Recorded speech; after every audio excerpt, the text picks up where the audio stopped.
이번 영상은 인푸트 선언과 패키지에 대해서 설명합니다. 임포트. 지금까지 가끔 임포트 구문을 사용해봤죠. 임포트 구문은 자바 프로그램에서 다른 패키지에 속한 클래스나 아니면 인터페이스를 사용할 때 임포트를 사용하면 특정 패키지에 속한 클래스의 전체 경로를 매번 기술하지 않아도 되고, 이로 인해서 코드의 가독성을 높일 수 있습니다. 임포트 구문을 사용하는 방법은 임포트 다음에 패키지명 그리고 점하고 맨 뒤에 클래스명을 적어도 되고요. 아니면은 패키지명 뒤에 아스테리크를 적어도 됩니다. 그러면 그 패키지 안에 있는 모든 클래스를 가져다 쓸 거예요 라고 하는 거죠. 참고로 이 패키지는 여러 단계가 될 수 있죠. 패키지는 뒤에서 설명이 되겠지만은, 예를 들면 아래쪽처럼 어레이 리스트라는 클래스를 가져다 쓸 때 자바점 이틀 패키지 안에 있는 어레이 리스트를 임포트 해주세요 라고 이렇게 명시적으로 적어도 되고요. 아니면 이거 대신에 자바점 위틸점 이렇게 별표로 적으셔도 됩니다. 근데 이건 달라요. 그럴 바에 아예 자바점 별표 하면 안 돼요.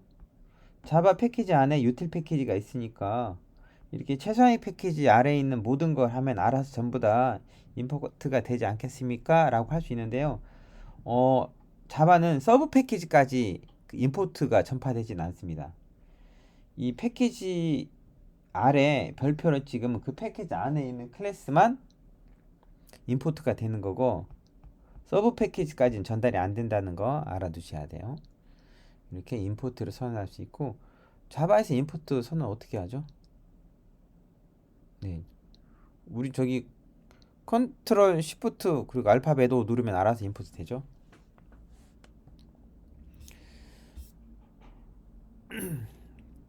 근데 그 임포트 구문을 쓰지 않아도 되는 패키지가 있어요. 그게 자바적 랭 패키지죠. 우리 스트링이라는 클래스, 그 다음에 출력할 때 사용하는 시스템이라는 클래스, 이거 전부 다 어디에 있냐면요, 자바점 랭 패키지 안에 있습니다. 워낙 중요한 클래스들이 있고, 이 안에 있는 것들은 따로 임포트 하지 않아도 알아서 임포트 구문이 작성된다는 거예요. 사실 이 그 자바점 랭 패키지 안에 있는 클래스들은 자바가 수행될 때 필수적으로 사용되는 기본적인 클래스들이라고 보시면 돼요. 그래서 필수적으로 사용되는데 매번 임포트 하는 건 너무 불편하잖아요. 자바점 랭 패키지는 사용자가 직접 임포트 하지 않아도 자동으로 임포트 된다는 겁니다.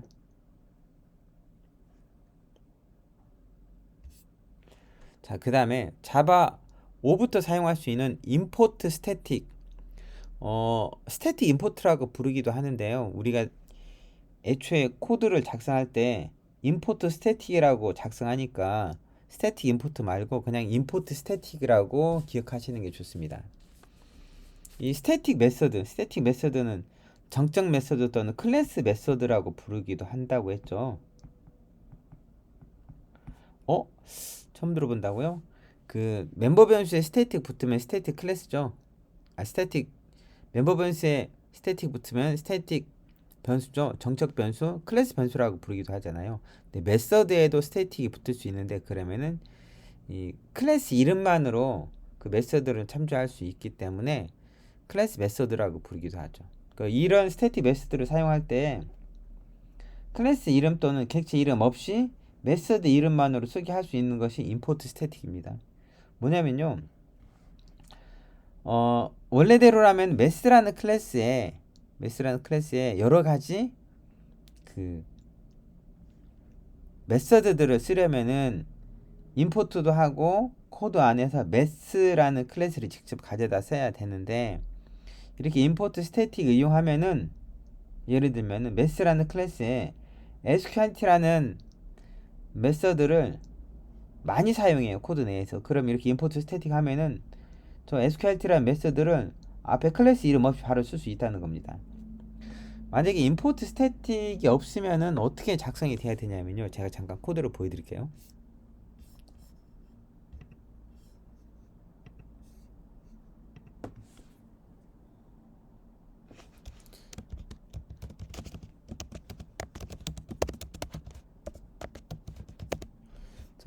그 import static example이라고 클래스 만들고 우리가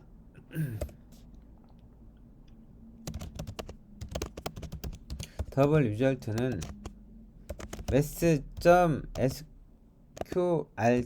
여기에 뭐 16 그리고 시스템.out println 리절트 출력해보죠. 그러면 이제 16의 제곱근은 4잖아요. 4.0. 근데 이제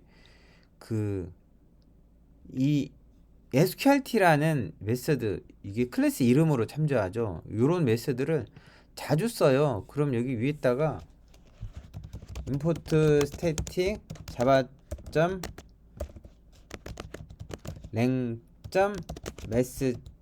하고 여기다가 sqrt 적는 거죠.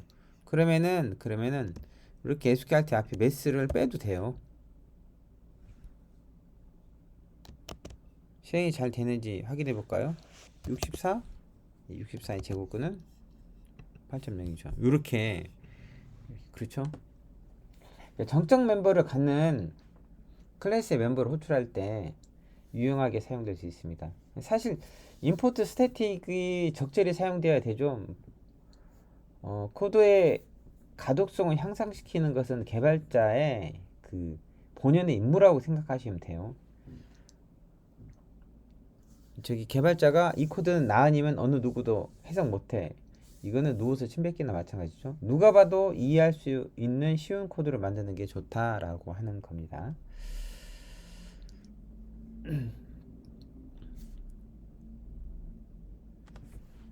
자, 근데 이런 건 어떻게 되죠?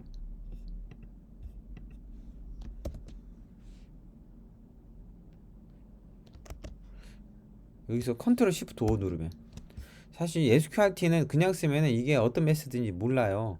그렇죠? math.sqrt math 클래스는 랭 패키지에 있으니까 컨트롤 시프트 O 눌러도 따로 인풋가 안 되죠. 나중에 여러분들이 이제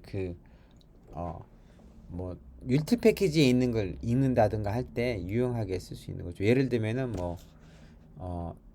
데이트라는 클래스, 데이트 나오는 new 데이트 이런 거는 임포트 할 때 컨트롤 시프트 알파벳을 누르면은 자동으로 임포트가 되죠.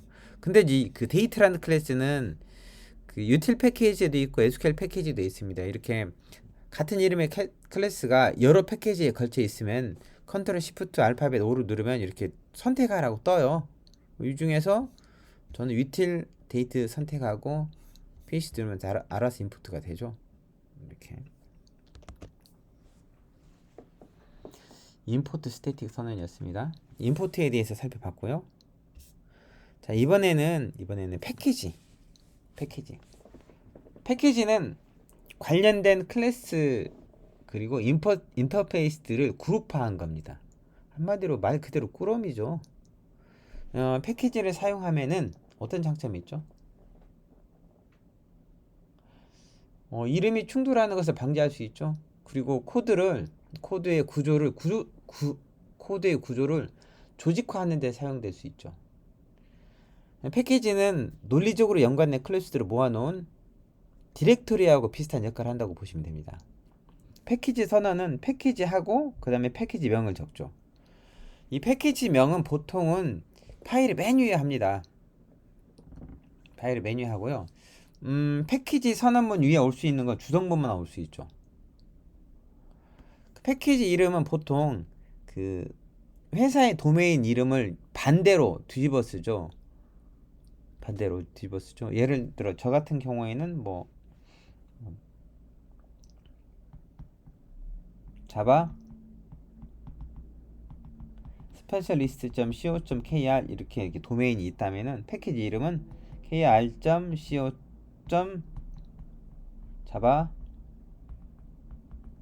specialist.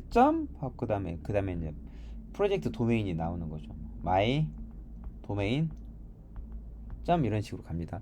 보통 패키지는 이제 프로젝트마다 다르는데 한 세 단위가 디폴트라고 보시면 돼요. 그리고 패키지와 패키지 구분을 점으로 하죠. 당연한 얘기죠. 패키지 이름의 예약은 사용할 수 없습니다. 대문자, 소문자 구분하고요. 그리고 최상위 패키지를 루트 패키지라고 하거든요. 루트 패키지의 패키지 이름은 자바로 시작할 수가 없습니다. 패키지. 근데 패키지를 만약에 정의했다. 우리는 이클립스에서 어떻게 만들죠? 이클립스에서 패키지 정의하는 것은 오른쪽 마우스 버튼 누르고 클래스를 만들 때 여기 보면 패키지라고 되어 있는 데 있잖아요. 여기다가 패키지 이름을 넣으면 됩니다. 제가 헬로우라고 했잖아요. 그러면 헬로우란 이름의 디렉토리가 만들어지고 그 아래 클래스가 만들어지는 거죠. 자, 메인 체크하고 하나 만들어 볼까요? 그러면은 코드가 맨 위에 패키지 헬로우라는 게 입력된 걸 볼 수가 있습니다. 그리고 시스템.out.println 헬로 월드 이게 출력되는 거 볼 수 있죠. 실행시키면 요게 이제 패키지 선언이거든요. 패키지 선언. 이렇게 패키지 선언돼 있으면 왼쪽에 그 패키지 익스플로러나 아니면 프로젝트 익스플로러에 이렇게 디렉토리 모양이 나오고 그 안에 파일이 있는 걸 확인할 수가 있죠. 사실 이거는 이제 디렉토리 모양이 아니고 패키지 모양입니다. 한약재 그 끈으로 십자 모양으로 묶어 놓은 것 같죠. 이렇게 패키지 선언은 어떤 장점이 있어요? 자바 프로그램의 구조를 조직화하죠. 그래서 클래스들을 관리하는데 굉장히 중요한 역할을 한다는 거예요.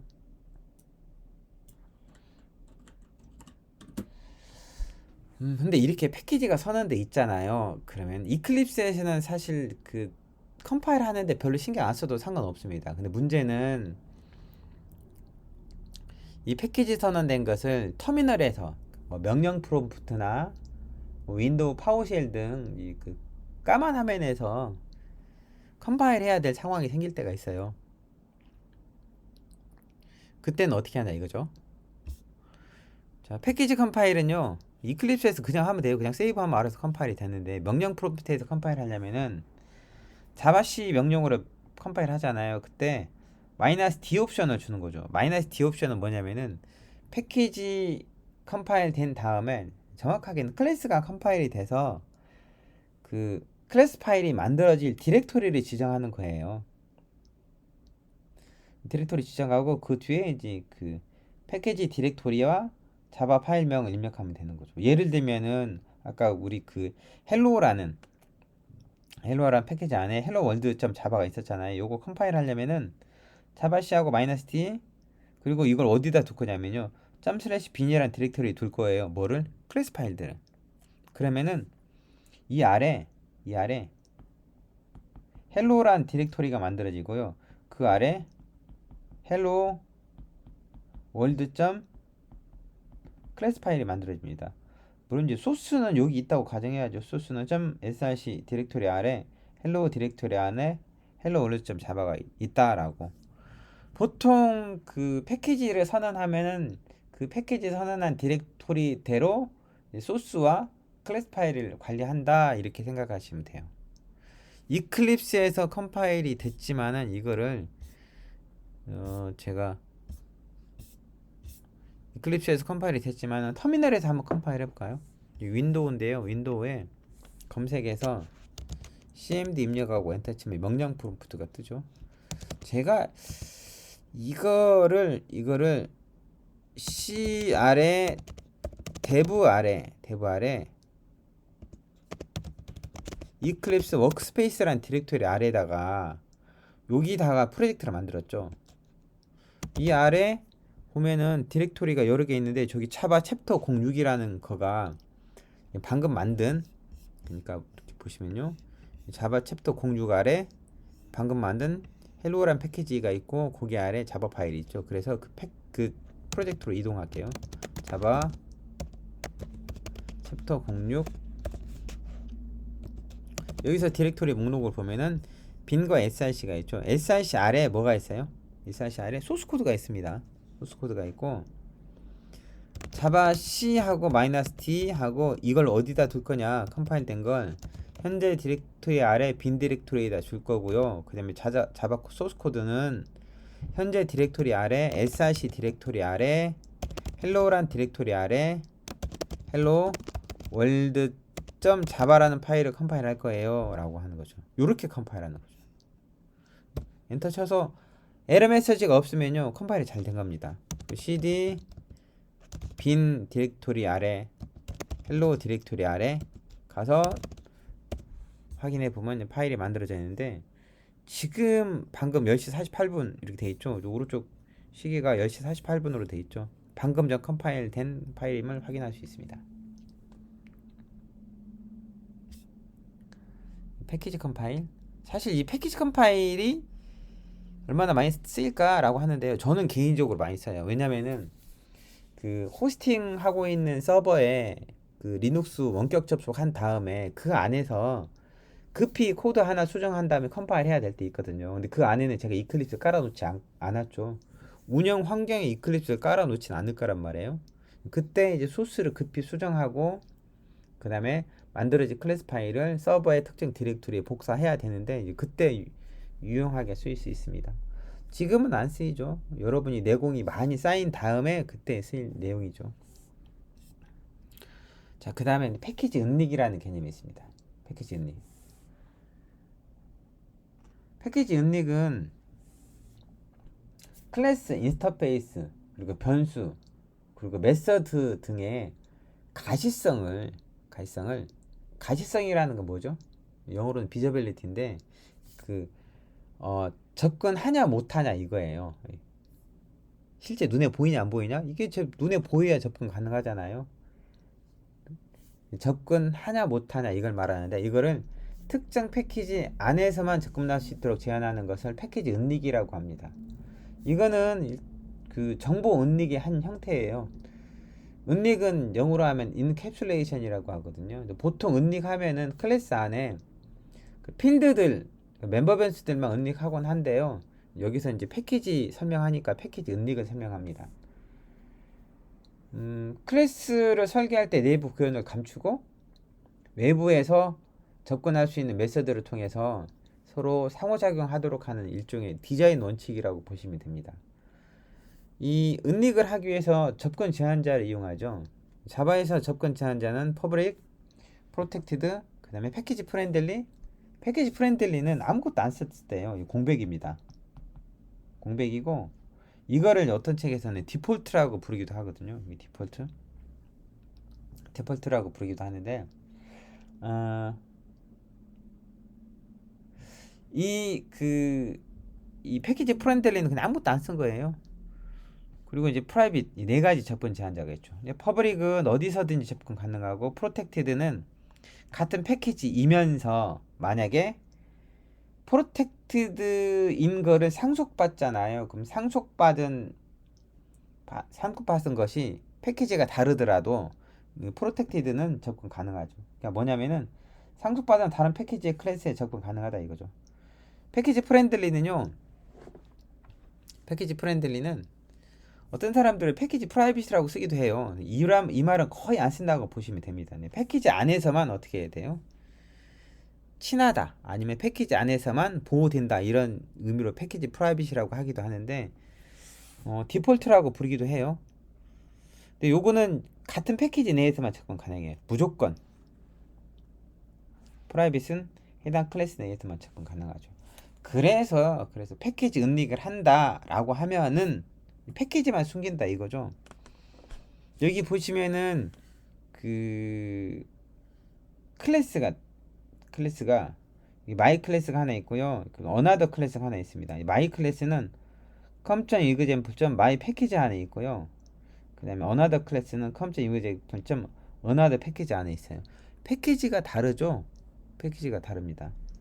패키지가 다른데 마이 클래스 안에 있는 패키지 프라이빗 메서드라는 애는 앞에 접근 제한자가 없죠. 그럼 패키지 프렌들리예요. 그냥 같은 패키지에서만 접근 가능하다는 거죠. 이렇게 해놓으면은 다른 패키지에서 클래스 읽을 수는 있어도요, 메서드 호출은 안 된다는 거죠.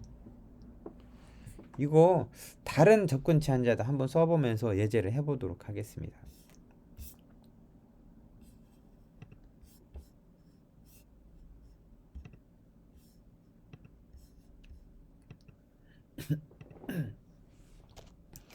이거는 있잖아요. 패키지를 어디로 할 거냐면 com.example.my 패키지로 할 거예요. 클래스 이름은 my 클래스. 여기다가 메서드 뭐 둘 거냐면요, void 패키지 private 메서드 system.out.println 넣어볼까요? my 클래스 메소드라고 하겠죠. 이렇게만 적겠습니다. 그리고 클래스 하나 더 만들죠. new. 이번에는요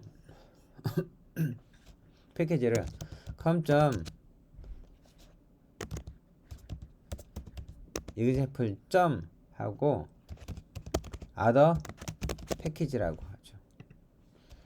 클래스 이름은 another 클래스. 요건 메인을 체크하죠. 메인 안에서 객체 만들어 볼 거니까 여기에 my 클래스 my 오브젝트는 my 클래스. 자, 이렇게 객체를 만들죠. 근데 이 객체 만들 때 이거 임포트 해야겠죠. 임포트 해야 가져다 씁니다. 뉴 빼먹었죠. 이렇게 객체는 만들어지죠. 근데 만약에 my 클래스가 이게 퍼블릭이 아니죠. 퍼블릭이 아니면은 에러 나요. 클래스 자체도 못 가져다 쓰는 거죠. 클래스가 퍼블릭이니까 다른 패키지에서도 어떻게 해요? 가져다 쓸 수 있는 거예요. 자, 다시 이제 클래스를 퍼블릭으로 두고, 그러면 클래스는 가져다 쓰죠.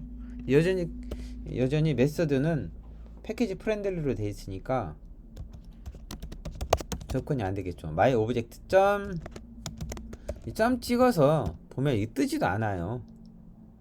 코드 어시스턴트에 뜨지도 않고, 직접 입력한다고 하더라도 패키지 뭐라고 썼죠? 패키지 프라이빗 메소드 이렇게 하잖아요.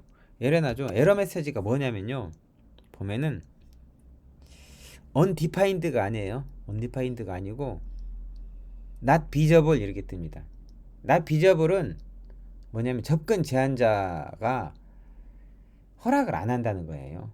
만약 이 메소드를 가져다 쓰려면은 my 클래스는 어떻게 해야 돼요? 이 메소드를 퍼블릭으로 정의해 줘야겠죠. 그러면은 사라지죠. 이렇게 객체 지향 프로그래밍을 설명하자는 게 아니니까 여기서는 뭐 그 외 다른 접근 제한자에 대해서는 더 이상 언급을 안 하겠습니다. 요 정규 교육 과정에서 접근 제한자에 대해서 좀 더 자세하게 설명을 할 거예요.